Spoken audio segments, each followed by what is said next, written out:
Welcome back to my channel. আসসালামু আলাইকুম। সবাই কেমন আছো? আশা করি সবাই ভালো আছো। আলহামদুলিল্লাহ আমিও ভালো আছি।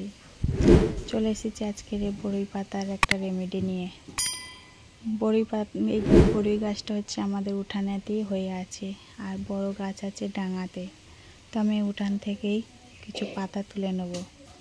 এই বড়ই পাতা কিন্তু আমাদের শরীরের জন্যে যেমন উপকার, আর আমাদের স্কিনের জন্যও কিন্তু কোনো অংশে কম না। এই বড়ই পাতা কিন্তু যদি পানিতে ফুটিয়ে 1 গ্লাস সকালে খালি পেটে খাওয়া হয়, যদি স্কিনের মধ্যে কোনো দাগ, হাজা, চুলকুনি থাকে, এটা কিন্তু প্রতিরোধ করে। তা বলে হ্যাঁ বন্ধুরা, একদিন খেলে কিন্তু হবে না, অন্তত কন্টিনিউ 1 সপ্তাহ খেতে হবে।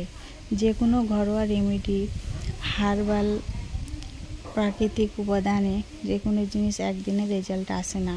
এটা অন্তত কিছুদিন হাতে সময় নিয়ে করলে সেটার রেজাল্ট অবশ্যই ফলাফল পাওয়া যায়। তবে হ্যাঁ, এর কিন্তু অনেক উপকার আছে। এগুলো কোনো কেমিক্যাল থাকে না, কেমিক্যাল ছাড়া ঘরে তৈরি। তো আমি এখানে বড়ি পাতাগুলো তুলে নিয়ে চলে এসেছি। এখন পরিষ্কার পানিতে ভালো করে ধুয়ে নিচ্ছি, তারপরেও আমি আরেকবার ধুয়ে নিচ্ছি। ধুয়ে আমি এখানে শিলবাটাতে ভালো করে বেটে নেব। আমি এই বড়ি পাতাটা আমার ফেসে লাগাবো, কারণ হচ্ছে কি না, আমার মুখের মধ্যে, যাদের মুখের মধ্যে বয়সের ছাপ পড়ে বা ব্রণ হলে ব্রণর দাগ পড়ে যায়, মুখ গর্ত হয়ে যায়, এই রেমেডিটা কিন্তু সপ্তাহে 2 থেকে 3 বার ইউজ করলে কিন্তু এইগুলো থেকে মুক্তি পাওয়া যায়। তাই আমি বড়ি পাতাটা বেটে আজকে ফেস প্যাক তৈরি করব, সেটা হচ্ছে তোমাদের সঙ্গে শেয়ার করলাম। তাই বড়ই পাতা কিন্তু আমাদের অনেক কাজে লাগে।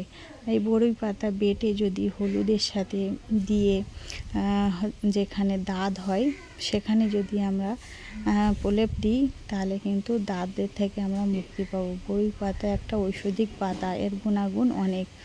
তো যাই হোক, কথা বলতে বলতে আমি পাতাগুলো বেটেই ফেললাম।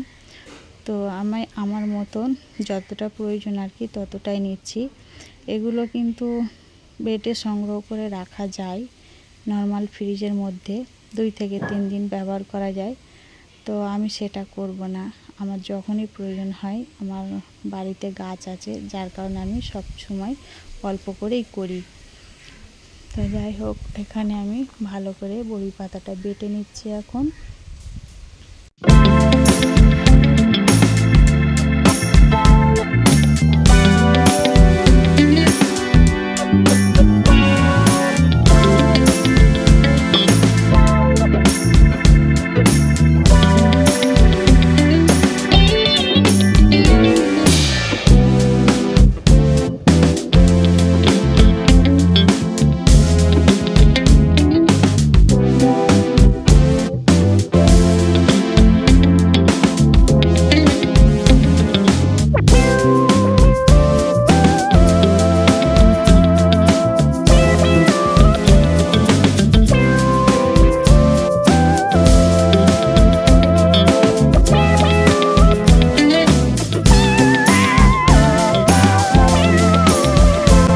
এখানে বড়ি পাতা ভালো করে পেস্ট করে নিয়ে চলে এসেছি। চাইলে তোমরা ব্লেন্ডারেও ব্লেন্ড করে নিতে পারো।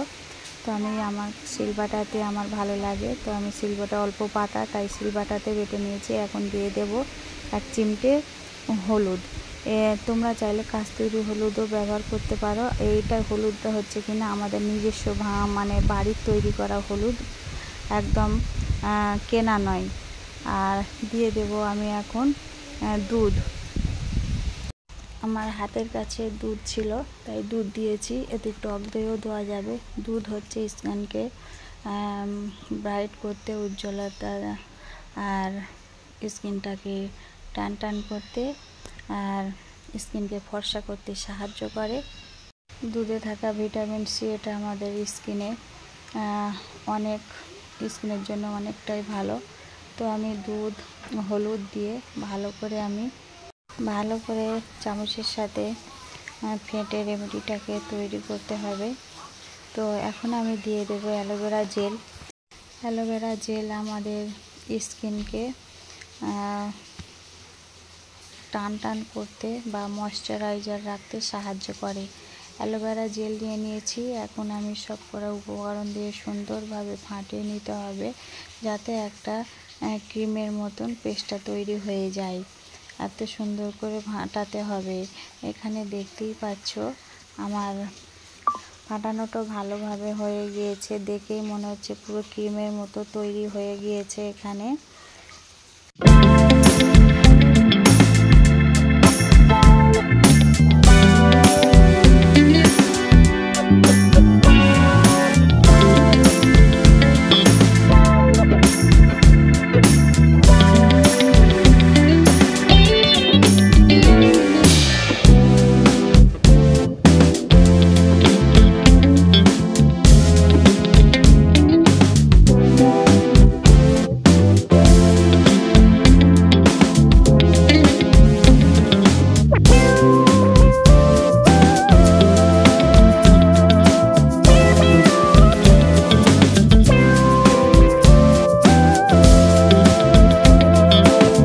এখন আমি এই ফেস প্যাকটাকে আমি আমার হাতের মধ্যে অ্যাপ্লাই করে দেখাচ্ছি।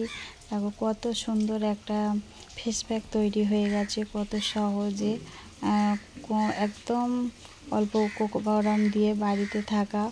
এখন আমি এইটা হচ্ছে কিনা একটা কৌটোর মধ্যে কিন্তু সংগ্রহ করে রাখতে পারি। তো যাই হোক, এটা আমি দেখানোর জন্যই এখানে আমি কৌটোর মধ্যে নিয়ে নিচ্ছি। এটাকে কিন্তু আমি নর্মাল ফ্রিজের মধ্যে আমি রেখে 2 থেকে 3 দিন ব্যবহার করতে পারবো। এটা কাঁচের পাত্রে রাখলে কিন্তু খুবই ভালো হয়। তো যাই হোক, এটা আমি কাঁচের পাত্রের মধ্যে আমার কাছে ছিল, ওটার মধ্যেই আমি ঢেলে রাখছি। তো একবারে তো আমার ফেসে এতটা লাগবে না, যাই হোক আমার 2 বার লাগবে। তো এই যে আমি এটাকে পুরো ঢেলে নর্মাল ফ্রিজে রাখবো।